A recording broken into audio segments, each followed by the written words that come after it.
Bring in show music, please.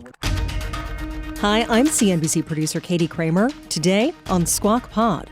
Oil surging to its highest level in years on disruption fears sparked by the Iran war. Crude nearly touched $120 a barrel. Our reporter in the Middle East, Dan Murphy, on the price push. One of the most dramatic repricings the energy markets have seen in decades. The market response is swift. Investors nervously watching supply. Energy policy veteran Amos Hochstein. I think at some point, if you're talking about 3 to 4 more weeks, the cumulative economic damage is going to be globally, not just the United States. Plus, a conversation with Cohen of Goldman Sachs, who lived in Iran researching youth movements. Where will the country and its people go from here? I think if it doesn't end this week, it's much more likely to drag out significantly further. It is Monday, March 9th, 2026. Squawk Pod begins right now. Stand Becky by in 3, 2, 1. Cue it, please. Good morning, everyone. Welcome to Squawk Box right here on CNBC. We are live from the NASDAQ market site in Times Square. I'm Becky Quick, along with Joe Kernen and Andrew Ross Sorkin. And then energy prices, really the focus on all of this. WTI sitting just above $100 a barrel. It's up by about 10%. Again, we saw much higher levels overnight. I saw $111 for WTI. Brent got very near $120 a barrel. You can see at this point it is up by about 12%. $103.80. You'll also notice that the differential between Brent and WTI has tightened up quite a bit. There used to be a bigger percentage difference between the two. I was just reading over the weekend that WTI was actually a net short position for trading there, and that may be some of the short squeeze that has brought that premium for Brent back down between the two of those. WTI and RBOB gasoline had their biggest weekly gains ever last week. WTI was up more than 35% for the week, but again, we're watching very closely today to see what happens next. For the latest on what's happening in the Middle East right now, I want to get straight over to CNBC's Dan Murphy, who is in Dubai this morning. Good morning. Andrew, good morning to you. Well, today's move in oil, one of the most dramatic repricings the energy markets have seen in decades, and the first time oil has traded in triple digits since 2022. Traders are now pricing in a severe disruption to global supply. And of course, at the center of all of this is the Strait of Hormuz. Right now, that artery is effectively frozen, with shippers unwilling to send vessels into a conflict zone after a series of strikes on energy infrastructure and commercial vessels, including at the weekend. Now, that is leaving millions of barrels per day of supply stranded inside the Gulf. Today, we've heard from Iraq, Kuwait, and even the UAE, which have all started curbing some output now because storage capacity is becoming a real issue. And the market reaction has been fast. Remember, only weeks ago, many forecasters were pointing to a global surplus next year. Now, traders rapidly pricing in a potential deficit. Goldman Sachs also warning that if the strait remains disrupted, oil prices could push towards $150 a barrel.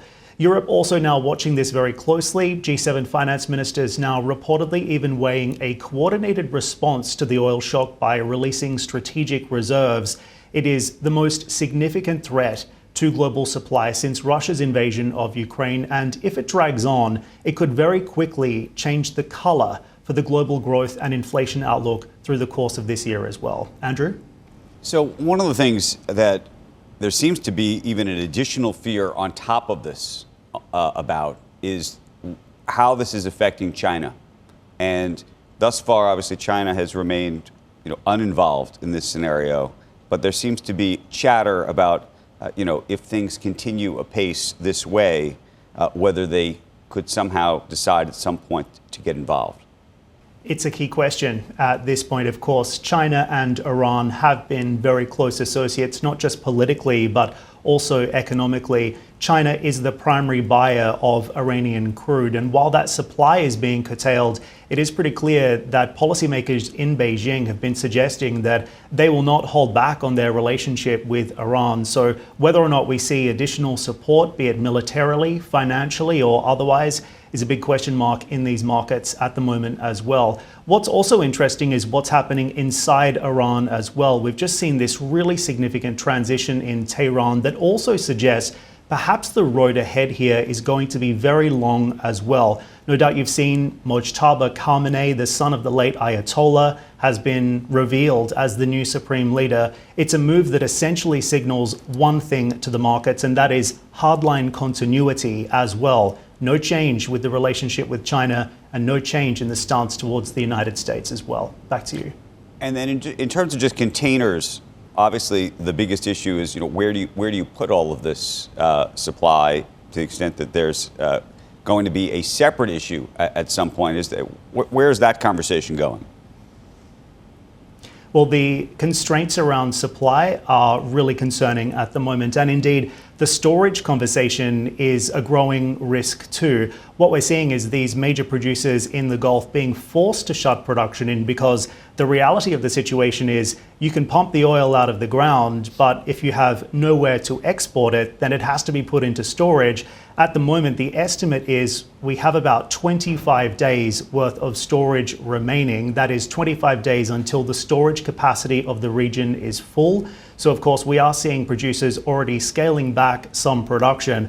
But, of course, how long they're willing to hold production off and how long the Strait of Hormuz is going to remain closed is a key question mark at this point as well. A lot of analysts that I've been talking to saying the biggest unknown at this point for anyone exposed to these markets and for global energy trading right now is the duration risk. We still haven't got any signals of a potential off-ramp, either militarily or diplomatically, and that's obviously a key concern right now as well. Part of the reason we also saw this enormous spike in the price of oil, and of course risk assets also in the crosshairs here, not just in Asia, but in Europe and likely in the United States today as well. Okay, Dan, thank you. Appreciate it. Trying to figure that out. Unknown. As opposed to the known unknowns. The Goldman, you guys remember the super spike? There's been a couple of super spikes. Goldman follows the oil market. Well, I looked at there was one, the 350 was 2022 after Ukraine, but back in 2008, the last time there was That's a big the one I remember, yeah. How do we remember 17 years ago? It still... It just was shocking at the time. What was the number? That was only 200 back in 2000, the commodity super cycle. But Goldman's got a history. Predictions that they were making. Yeah, I remember. Yeah. But I thought so too. 2022 was much too recent. This seemed long, and they got some flack at the time for it. But I think they were targeting worst case scenarios or best case if you're drilling. Energy Secretary Chris Wright says the U.S. wants to get oil, gas, and other products moving through the Strait of Hormuz. Wright made the comments in an interview yesterday morning before the price of oil had spiked in the evening. The plan is to get oil and natural gas and fertilizer and all the products from the Gulf flowing through the straits before too long. And I may break a little news here, but one large tanker has already gone through the straits with no issues at all. So as the general just described, we're massively attriting their ability to strike with missiles and drones, and that rate of attrition will increase in the coming days. So we'll be cautious, we'll be careful, but energy will flow soon. And Wright said he believed energy prices would return to their previous level within weeks. That's the big question, how long this drags on, and we will continue to hear more on that as well. Reports say that the United States, in the meantime, is considering an operation that could see special forces deployed to Iran to secure the country's supply of highly enriched uranium, pivotal in making nuclear bombs. It's unclear whether an operation would involve U.S. or Israeli troops or both. Speaking on Air Force One over the weekend, President Trump said seizing Iran's uranium is, in his words, something we can do later on. The president also said the United States could send ground troops into Iran, but only for a very good reason. The Trump administration is reportedly working on an economic deal with Cuba. In a report in USA Today, it says that an agreement may be announced soon and could include easing restrictions on Americans' ability to travel to the island. Also under discussion, potential relaxation of U.S. sanctions, deals on ports and energy, and what the paper describes as an off-ramp for Cuba's president. There have been talks, President Trump himself saying that Cuba could be next as recently as last week. I don't know what next means, but... Right. Yeah. Cheese will be next. Next on Squawk Pod, the oil squeeze in Iran's impact around the globe. We talk to Amos Hochstein, a key player in energy policy during the Biden administration, about what he's watching. I think with the conditions on the ground, without a change, this gets worse and worse because of that compounding effect of loss of both transport of crude, the production of crude starts slowing, and the refined products. Welcome back to Squawk Pod from CNBC. Here's Becky Quick. Joining us right now for the latest on surging energy prices and what's happening. Take a look right now. You see WTI up by about 12.7% to $102.45 a barrel. TWG Global Managing Partner Amos Hochstein, who also served as White House senior advisor in the Biden administration. And Amos, thank you for being with us this morning. We've been talking all morning about the jump in oil prices, what's happening in the Middle East. Iran's resolve over the weekend caught a lot of people off guard. What do you think about where oil prices are and more importantly, where they may head from here? Good morning, Becky. I actually think no surprises have happened. Everything that we're seeing in the market was, I think, broadcast since last Monday. So the war started on Saturday with a shock and awe, taking out the supreme leader and a lot of military leaders, with a lot of headlines that the command and control of Iran would be gone by Tuesday, Wednesday. That obviously didn't happen. When you shut down the Strait of Hormuz, whether by closure de facto or de jure, right? The baseline is that ships are not crossing except for very, very few. And you have a disruption somewhere in the 10 million barrel of oil plus jet fuel and diesel and other refined products. Then oil prices are priced today, I think still even maybe a little bit complacently. This is the biggest shortage and energy crisis we've had in global history. So I think these prices now start compounding. In other words, we'll close at around, let's say today we'll be somewhere at around $100. But I think with the conditions on the ground, without a change, this gets worse and worse because of that compounding effect of loss of both transport of crude, the production of crude starts slowing, and the refined products. Amos, let me ask you. We have not done something like this in decades and decades. We have allowed Iran to get more and more belligerent, known that they were working on this enriched uranium, known that their potential for a nuclear weapon was there. Is what you're watching right now the reason that we've never taken more action, that we've been worried about what it would do to global oil prices, what it would do to Asia, Europe, our allies around the world that rely on this oil even more than we do? No, I think it's more complicated than that. I think for a long time it was about containment. Remember that if the nuclear issue is the most important, then there was a deal done during the Obama years to try to neutralize that threat. The problem with it was that it had sunsets and it was supposed to expire at some point. President Trump in his first term got out of that deal, and eventually the Iranians started enriching again. But in June, the strikes that the United States took, which, as you recall, I was on your show and supported them, the president said we obliterated the nuclear program. That was 6 months ago. The Israelis said that we neutralized it. They used a little bit softer. In the run-up of this crisis, it was not about the nuclear weapons. Remember, it first started out based on the protests, right? Help is on the way. And the Israelis said that it was all about the missiles, the ballistic missiles, not the nuclear. They still believe today that the nuclear issue was not of vital concern because of the June strikes. But there's no doubt that when you consider war, you have to consider all the implications, and one of them is the energy markets. But I think nuclear threat was always something that we were going to address. But this war is not about nuclear. We are attacking a far greater part of Iran than just the nuclear sites or where the enriched uranium is.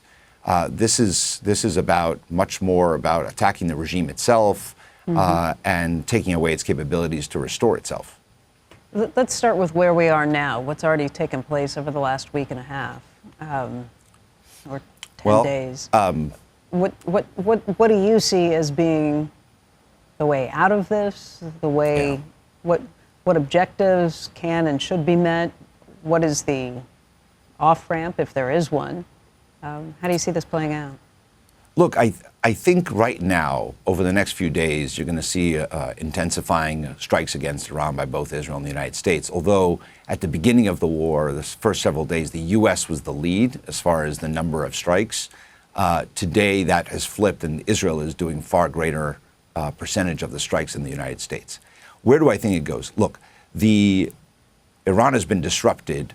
Their missile manufacturing is disrupted. Their economy is degraded. Their nuclear weapons are further degraded from obliterated from 6 months ago. I think there's an ability to declare victory here, and for the president in a few days to say, look, I achieved all these things. They don't have an air force anymore. They don't have a navy. We've disrupted them. And because we have air superiority, we'll stay in the region, and if they go back to bad behavior, I'll attack them again and end that war. The Israelis will do whatever Donald Trump says. If he says we're stopping the war, they will stop the war. And I think the Iranians will as well. So that is a scenario. However, the White House for that has to not want to see regime change, because the Iranians were able to select a new supreme leader. Just the fact that they were able to select one and announce one and go through the process means that the regime is still very much intact. So I think at some point, if you're talking about 3 to 4 more weeks, the cumulative economic damage is going to be globally, not just the United States, but mostly in Asia and Europe. I think that we have to start looking at what that off-ramp, and I think this is a credible off-ramp. It's not a taco, quote unquote, that people are saying, because it actually is a victory for the president if he can make that declaration. Yeah, the taco acronym might be tough at this time. Listening to you, Amos, and I know you've got a lot of different concerns and reasons to either support or not support. When I listen to people go over the 4 possible reasons why Trump would have done this, sometimes I think you just add them all together for one overriding reason. Could this end up, in your view, having been worth it, Amos? Look, yes, I think there's a scenario where you do. There's no doubt in my mind Iran is a horrific regime with so much blood on its hands of Americans and others, but also by creating a network of proxies and terror groups in the region and around the world. So if you're able to degrade them and take away their missile capacity, take away their ability to support Hezbollah and the Houthis and the Shia militia groups in Iraq and so on, I think there's a lot of good that could have been done here. But if the longer it goes, the more mission creep, the more you start thinking, I need to get just a few more things. If I just use some ground troops, to me, that's where the danger signs, Joe, are. Yeah. And I think if you start paying this, I think the market is still very complacent about what it means to take 9 million barrels or 10 million barrels off the market on a day-by-day situation where it keeps, compounding. The cut to production is only going to increase where you shut these things in. The LNG plant in Qatar could take 2 months to break back. The oil fields that you shut in, the longer they're shut in, the longer it takes to bring them back, the longer it takes empty tankers to come and collect what's in storage, et cetera, et cetera. So I think at some point time starts running against you, not for you. But degrading Iran, that's not something I think is a bad thing for American national security interests. As for rationale, people talk about a couple of levels of chess. I mean, you add Venezuela and this together with China. If they want to go after Taiwan anytime soon, they better have some. They have an SPR. I mean, what are they going to use? Their ability to. Yeah, they do have an SPR, Joe. They have a very large one. They're going to need it, right? Look, my view has always been that China's not looking for a kinetic war with the United States to take Taiwan by force. I think they're trying to take Taiwan without firing a shot. I think they are taking over the business class. They are taking over interests inside Taiwan so that they can have a gradual takeover of the Taiwanese economy and eventually take over Taiwan with a lot less than is required. We only think about it in terms of war. I think they're thinking about it in other ways as well. But I'm not sure that I think China sees this war as an indication of strength vis-a-vis Asia. I think that what we're doing in Iran today is a lot harder to do in Asia, so far away from our bases and so far away from any other allies that may join or not. So I'm not sure that I would draw that analysis. I think we should first focus on completing this mission and the depletion of munitions that is also happening both to the United States and to Israel. Wow. Amos, what pressure do you think President Trump is most susceptible to? Pressure from the idea of China getting upset and doing something, ideas of our allies getting upset and doing something, or just American voters getting frustrated with higher prices at the pump, higher prices that work their way into other inflationary measures? Look, I've worked in multiple administrations. I don't think that President Trump is concerned about China or concerned about other allies around the world. I think what he's really concerned about is what's happening here in the United States, like all presidents. Look how much time he dedicated to gasoline prices and oil in the State of the Union. Today, we're barreling towards $3.50 on gasoline. We're probably going to go to $4 in the coming week. Diesel is even higher. And remember, our food prices have enormous amount of connectivity to diesel prices. Does that mean that you think he potentially steps away from this more quickly as a result? We've seen scenarios where he's pushed it to a certain place and then decides, I'm going to pull it back because I think it's going too far. Yes, I do think, Andrew. And I think that if you look at a number of examples over the last year, Greenland being one of them, when markets start to really react, I think there's a reassessment. I also think that while he's saying total surrender, he has his staff explaining that total surrender doesn't mean total and doesn't mean surrender. It means when they're too weak to respond anymore. Well, I think the scenario that I built for you earlier, where he can declare that he has degraded their military, their nuclear, their missile, and their economy, and maintain air superiority, I think he can say, look, I've achieved my goals. And I think these kind of market conditions, if they last for several days and get worse, I think that he's going to have to reconsider. And I think you can see in the rhetoric that he's already doing that. We can survive at $3.50 a gallon. That's what we averaged during your Biden administration, almost, right? That's a pretty good price. $3.50. It doesn't stop at $3.50. We were at $2.80 a week ago, Joe. We're now at $3.50. It was nice that it came down. It was nice that it came down. But we have been at $3.50 before. I just looked up the average for Biden. We sure have, because Joe, we went to $5 a gallon during that height. We had to take it down to $3.50. I remember. Thank you for being with us today. We appreciate it. Coming up, as the war in Iran enters week 2, Goldman Sachs President of Global Affairs, Jared Cohen, joins us on the path to a possible resolution. There's an assumption that the now sort of deceased leadership of the regime set in place a decentralized war machine that is effectively running on autopilot. This is Squawk Pod. You're watching Squawk Box right here on CNBC. I'm Andrew Sorkin, along with Joe Kernen and Becky Quick. Joining us right now is Jared Cohen. He is the president of global affairs at Goldman Sachs, co-head of Goldman Sachs' Global Institute. He's also a former CEO of Google's Jigsaw, and he's somebody who knows a lot about Iran. And so we wanted to talk to him this morning to try to understand what is about to happen here and what you're thinking. I mean, we're watching the price of WTI sort of through the roof here, and I think there's increasingly worries about sort of how China may react to all of this. So first, I mean, I think if you look at the current state of affairs, Iran... By the way, give everybody your background, because you know about Iran more than most in a sort of unusual way. So I lived in Iran for part of 2004 and 2005 before they kicked me out of the country. I was doing research back then on underground youth movements and opposition groups, followed the country very closely. Since then, one of the advantages back then is 67% of the country was under the age of 30, and I too back then was under the age of 30, so it was a nice research advantage. So you're in touch with a lot of people, though? I'm in touch with a fair amount of people, yeah. And so what do you think is about to happen here? So if you look at what's coming out of Iran right now, what it looks like is a reverse fireworks display where they began with the finale.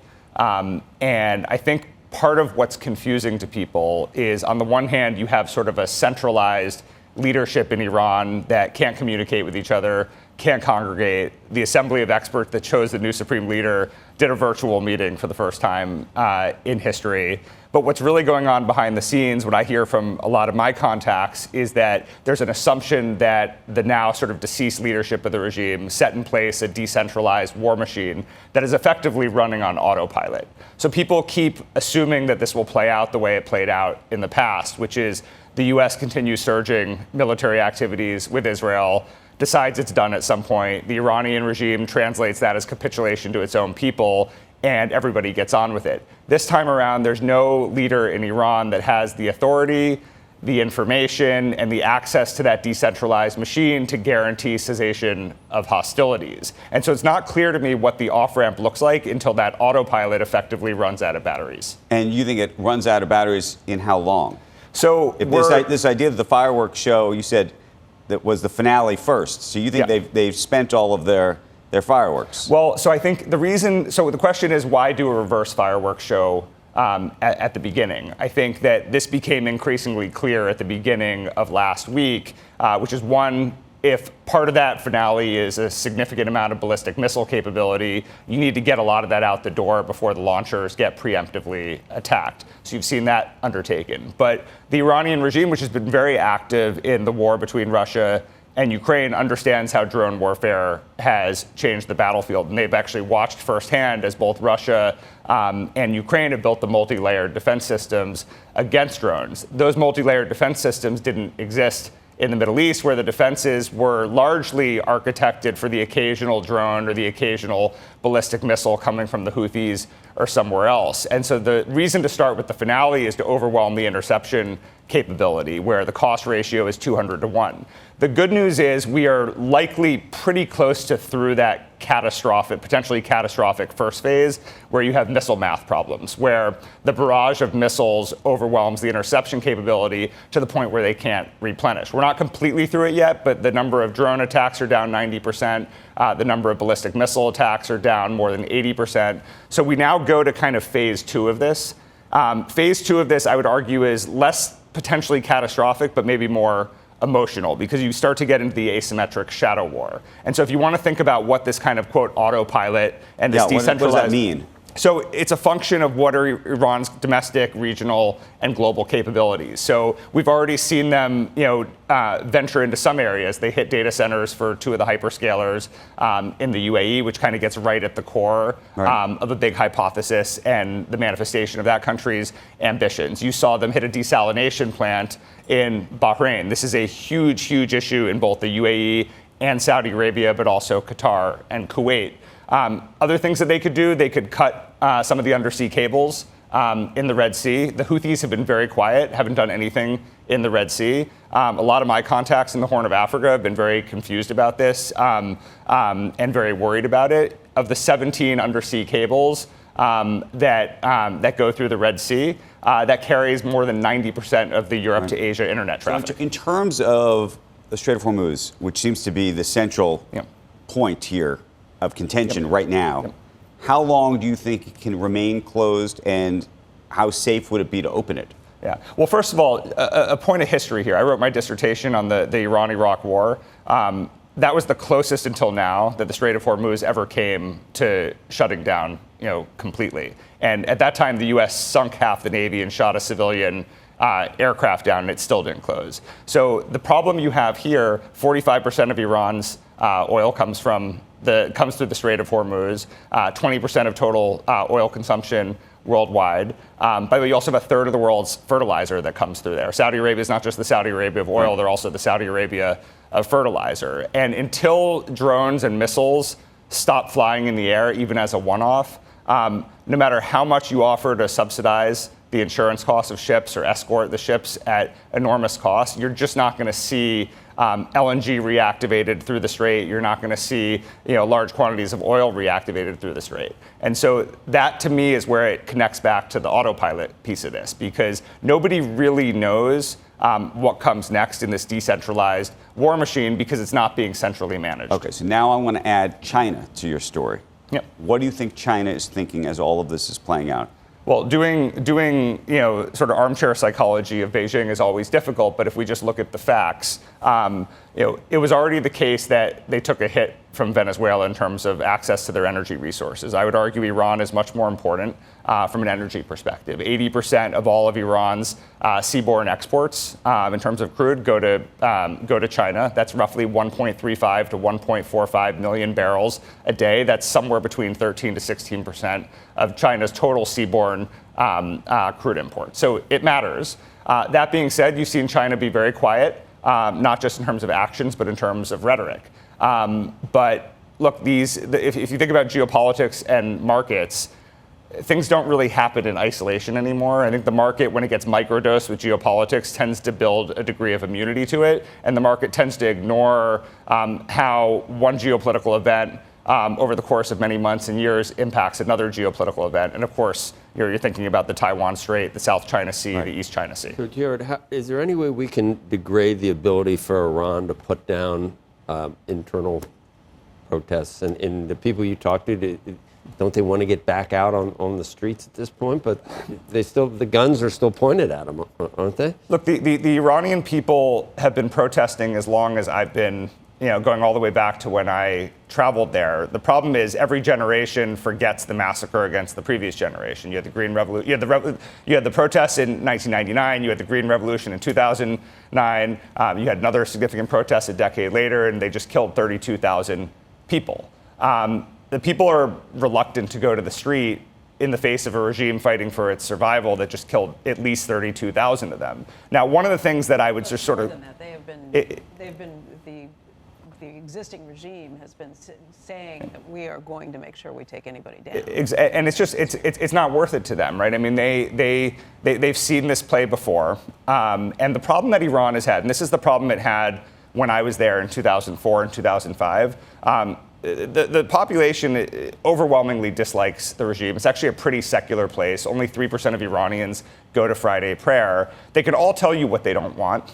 I've never met a significant number of Iranians who can tell you who in the country they want to lead and who they want to follow. And in a world of social media and a world filled with young people who are very agitated, it's very easy to start a revolution. It's very hard to finish one. And if you don't have new leaders with new last names who can take a country forward, who can inspire the people, it's very, very difficult. And they're never going to accept, a member of the diaspora from outside, regardless of what their last name is. And so the regime understands that in the dictator's playbook, without an opposition figure, which they've effectively gutted, it's going to be very difficult. And then you contrast that with Venezuela, where the security institutions in Venezuela are very similar to what they are in Iran, right? A conventional military, paramilitary, and vigilante groups. Venezuela's had multiple very popular, very elected opposition figures. They had Enrique Capriles, they had Juan Guaido. Maria Machado wasn't the one elected because she was disqualified. And even with credible opposition leaders there, they've not been able to translate it. So it's even more difficult in Iran where they don't have opposition. So does it morally make sense that the United States said no more of these 32,000 slaughter of its own people, or do we?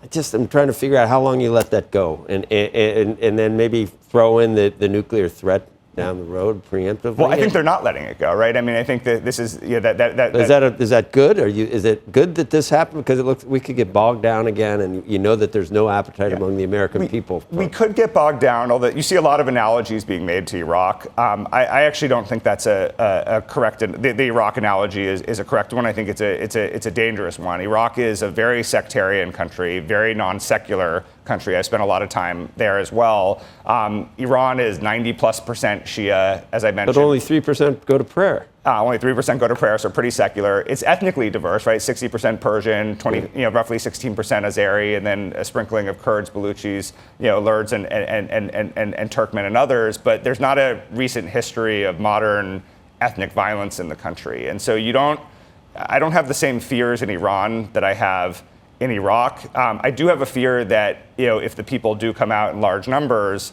the regime is capable of slaughtering way more than 32,000 people, per what Becky was saying. I'm just trying to understand. I just can't believe you went there and were like hanging out. I mean, what were you thinking? Well, it was interesting when I was there. It was kind of before. In your 20s, I'm going to Iran. I had convinced the Iranian embassy to give me a visa based on my desire to study the glory of Persepolis. I had told them I was an archaeology student at Oxford, and I think maybe they just weren't using the internet a lot and they didn't really fact check it. Weren't you looking behind yourself?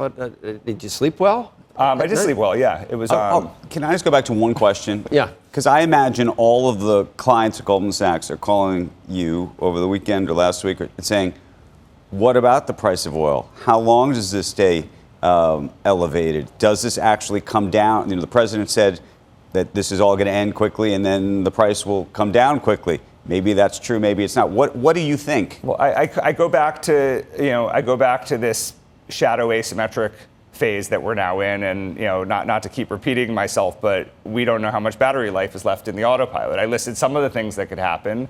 They have sleeper cells in West Africa. They have sleeper cells in the tri-border area. They could hit an embassy, a cultural center, or a consulate in any one of the 11 countries they've attacked. They did it in Argentina in the early 90s. They tried to kill Adel al-Jaber when he was the Saudi ambassador to the U.S. at Cafe Milano in Georgetown, of all places. If they were willing to do it then, why wouldn't they try to do it now? And so you have to imagine that anything they've been capable of or said they would do in the past, they're capable of now. And the question you have is it a matter of sequence? Or has even the decentralized war machine... But given what you're saying, then the suggestion is this is not over in 4 or 5 weeks, that this is over in years or months or some kind of very long, protracted period. Because not only are you talking about some sleeper cell doing something terrible, you're then, I imagine, thinking that the United States is going to exact some form of retribution again, and then we're into this, right? Yeah, I mean, look, nobody knows if those things will happen. I'm just saying it has to be on the table. And what I'm told, until you have 48 to 72 hours